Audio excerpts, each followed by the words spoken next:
નમસ્કાર મિત્રો, જય કિસાન જય જવાન. વિડીયો નહોતો બનાવવો પણ અત્યારે હાલ ફેસબુક ઉપર એક વિડીયો જોયો અને એક દીકરી ખેતરના શેડે ઊભી જે રડતી હતી અને એનો ભાઈ જોઈને દિલ ભરાઈ ગયું છે. આંખો આમ આંસુ આવી ગયા અને દિલ ભરાઈ ગયું છે.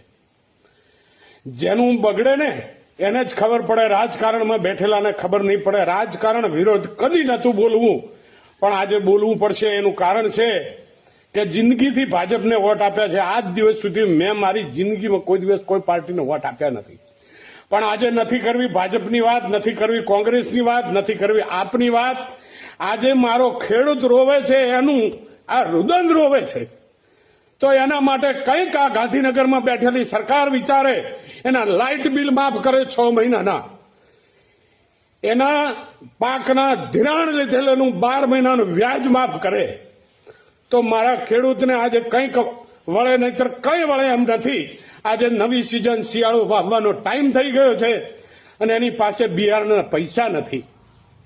તો સત્વરે જેટલું બને એટલું વહેલામાં વહેલી તકે સર્વે કરાવી અને સહાય આપે, કારણ કે કમોસમી વરસાદે કંઈ જ ખેડૂતોની પાસે રાખ્યું નથી.